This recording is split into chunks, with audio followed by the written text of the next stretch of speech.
Hello, Namaste and welcome to Sattology, Debunking Mythology.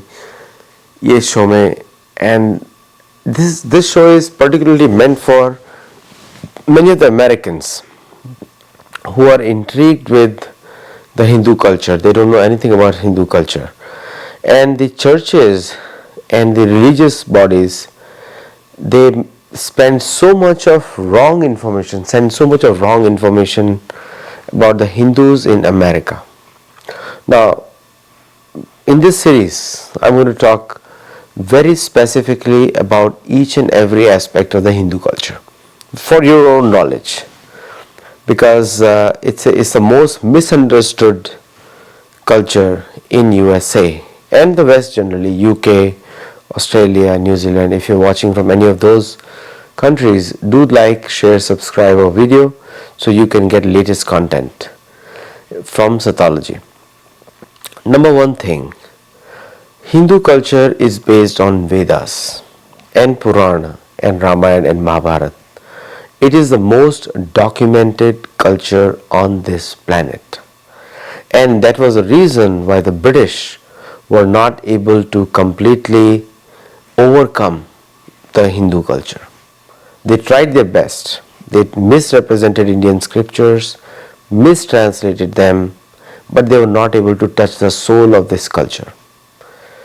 Islamists also did the same thing. Islamic attacks, a lot of history has been fudged. You can watch on the shows, those are in Hindi language. A lot of history was fudged. Like the British accounts of history were translated, a lot of stories were built up by various European commentators. So a lot of fake history written by the British, and now those histories have found place in the American textbooks, which is utter foolishness. If Americans want to learn about Hindu culture, come to us, come to me, and we will tell you something original directly from the scriptures. You can see in the back I have so many books in Sanskrit which I read and write books. My latest book was launched recently, the original Atlas, which give an account of the ancient Vedic names of every planet. So we are living in America, which is called Kranch Dweep in Sanskrit.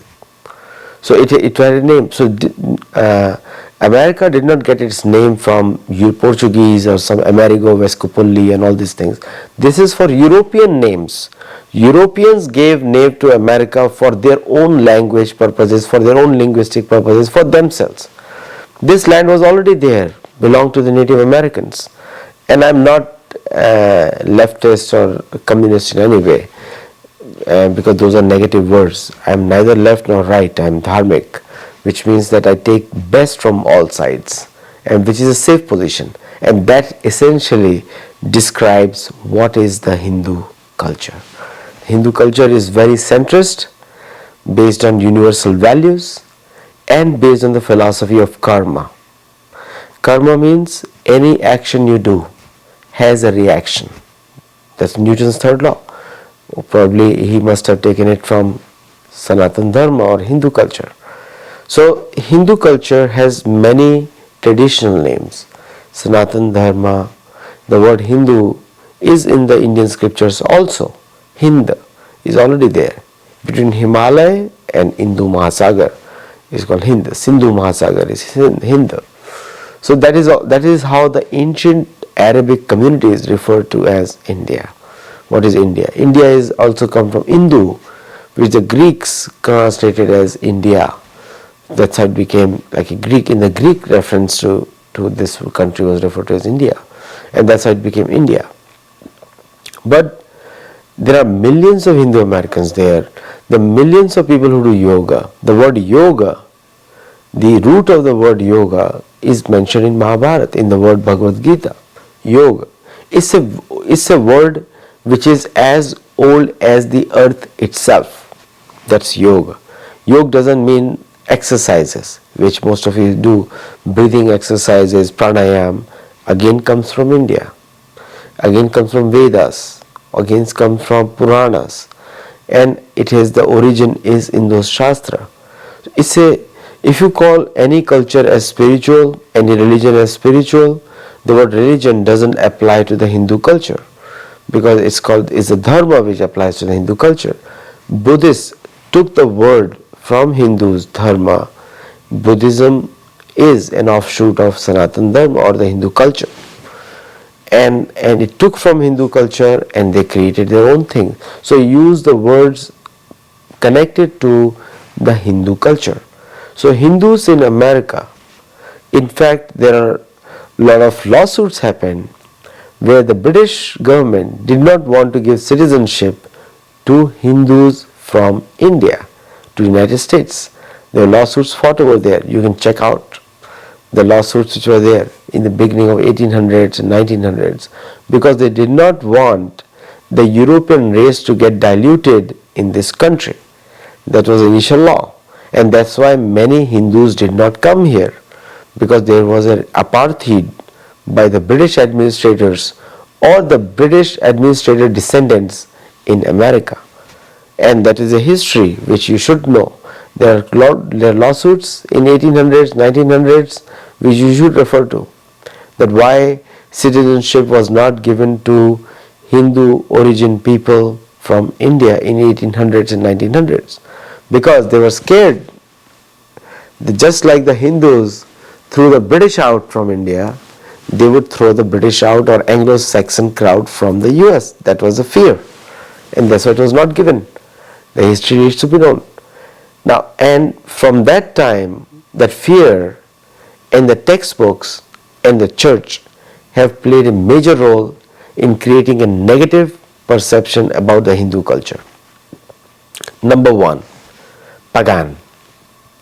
Pagan means is a derogatory word used by the church and the British monarchs and the university system to denote somebody below humanity or below European standards, or anyone who doesn't follow monotheism, Abrahamism, is a pagan.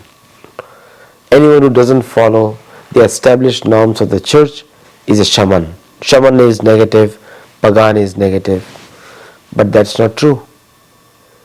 Hindu culture, so when somebody says idolatry in Hindu culture, that's also not true.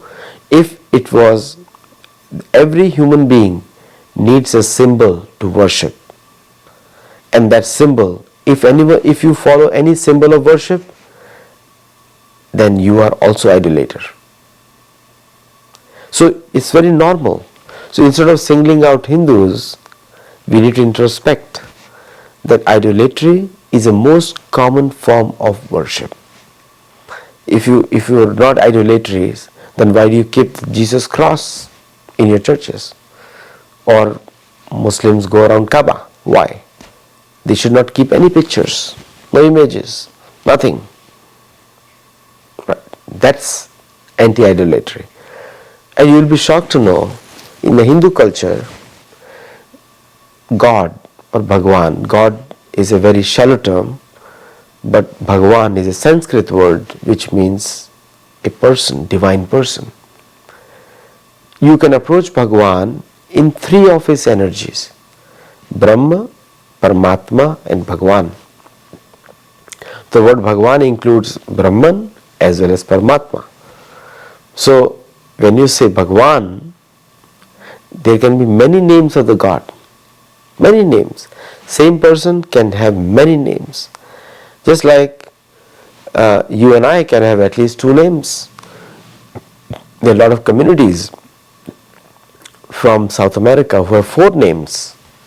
That doesn't mean there are four people. It's the same person having four names. And in our families also, there is a loving name by which one relative calls you, a spouse calls you with a different name, a brother calls you in a different name. That doesn't mean the person has changed. Similarly, in Hindu culture, Bhagwan has many names. So I'm debunking the misconception of idolatry and also the fake concept of monotheism. Monotheism was not there in any of the previous cultures of the world.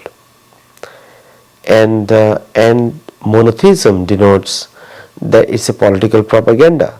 If you believe in one God, then everything will be peaceful, but that's not true. Many Christian countries are fighting with each other. Many Islamic countries are fighting with each other. And which countries are not fighting with each other?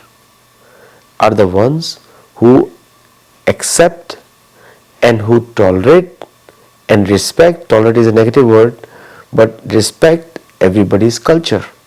So you will not find too many of ASEAN countries singling out Philippines, which has been conquered by the Spaniards. It is no longer has the national identity now. But you will not find too many countries having religious hatred against one another. Thailand, India, Burma, these are some examples of dharmic countries where the faith is respected. Vidhava Shruyate means in multifarious aspects. So Hindu culture has a deep respect for other cultures and other cultures' behaviors as long as you don't attack the Hindu culture. That condition has to be there. Because if you attack, then they have to defend. It's a very clear thing. And the British know that Hindus defend very well, or Hindus take offensive actions also very well. Therefore, the conditional tolerance of nonsense is a hallmark of Sanatana Dharma or Hindu culture, where we are not supposed to tolerate an illogical attack or offensive action against us. So that makes the follower of Hindu culture a very strong personality. As long as you don't attack, we don't attack. It's a principle of karma. But when we attack, the defense is going to be disproportionate. Today the world is suffering because the concept of karma is missing. So because the concept of karma is missing, because of some Joe sitting in Vatican decided that there's no karma, we don't believe in karma. Karma is the law of the universe. It's the most ancient law that if you do bad unto others, bad is going to happen to you. So therefore you have to be peaceful. You don't have to do anything bad to anyone, including yourself also. Because this body is given as a gift to you by superior powers. And you will find the science and the Hindu culture agree with each other most of the times, because Hindu culture is a science. You cannot say about dogmatic faiths. What is dogma? I say so, and this is the way I say so, and that's why it has to be done. That's dogma. Like I tell you what to do. In Hindu culture, that is not respected, because mind, intelligence, soul and body are 4 different aspects of our existence. And so therefore we have to act through our intelligence and make a final determination of our future course of life. So when I say karma, when I talk about karma, karma is essential for peace in this world. Any society which does not follow karma cannot be spiritual. And I know some of you don't like the word spiritual. You don't like the word spiritual because it takes you away from your dogmatic belief. Dogmatic belief means there is no scientific basis. There is no historical basis. There is no astronomical basis. That's a dogma. In Hindu culture, all the scriptures were written live when the incidents were happening. So it becomes, Sanskrit word is itihas. And in English, I invented the word called Sattology. It's the opposite of mythology. All dogmas are mythology because they cannot be verified by an independent process. There are many questions, just like many Christian groups have tried to check on Bhagavad Gita, try to verify it, and what they found? Complete truth. Bhagavad Gita was complete truth. They tried to check on Mahabharata, Ramayana, complete truth. And in my own books, I have proved it. Multiple books. My last book, the original Atlas, it completely establishes that the original culture of the world was the culture of the Vedas. And very scientific one. And the Abrahamic cultures were based on dogmas. He says, that say, and if you don't follow my culture, I'm going to kill you.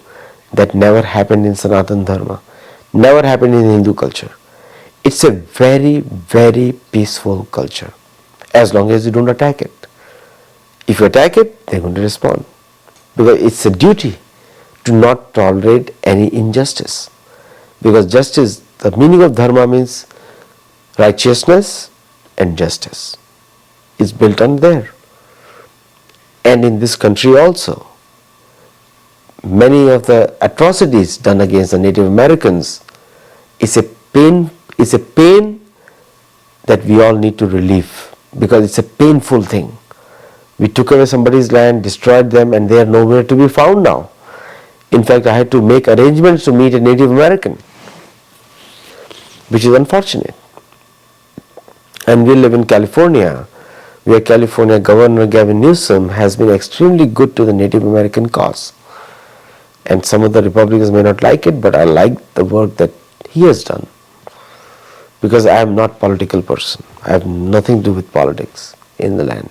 At the same time, Hindu scriptures, Sanatana Dharma, teaches us that we need to be in the politics to correct the politics, bring Dharma. My book is there, The Making of a Statesman. You can check it out. Where I mentioned how Narad Muni discusses the need for dharmic values in politics. Otherwise, the politics will be just slogans and nothing will be done on the ground. So it's a very inherently peaceful culture based on karma, known bad to others, and also following yoga. Yoga means spirituality, controlling our mind, senses, and intelligence so that we can make an ultimate solution for our human life. Very few places it's talked about.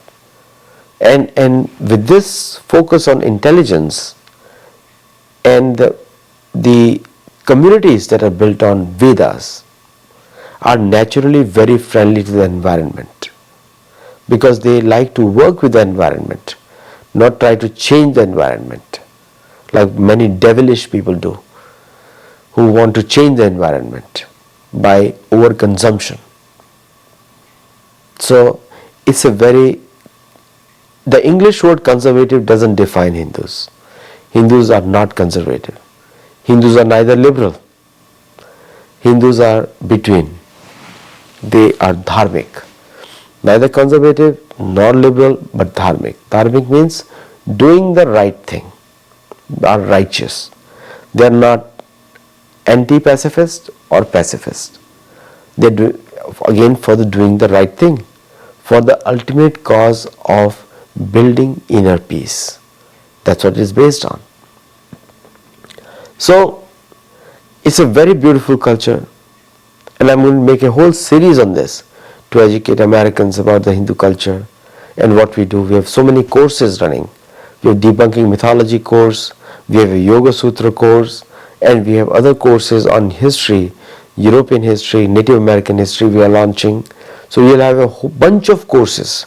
You can check it out on everydaychan.com.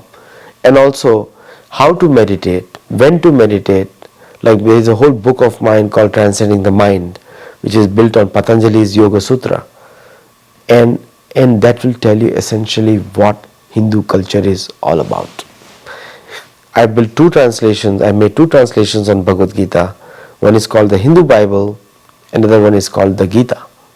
You can check it out over there. I have not given long commentaries for the simple reason because it's not needed. Bhagavad Gita is the only book in the world which is spoken by Krishna, Bhagwan, Hari, directly by God. It's the only book. All other books have conversations about a third party because most of the dogmatic faiths and religions don't actually know God. They are trying to prove the existence of God, or they take the name of the God but they don't know who is God. So the prayer is in abstract. Bhagavad Gita is the only book in the world which is directly spoken by God in flesh on earth. And that is a book which doesn't talk about dogmatism.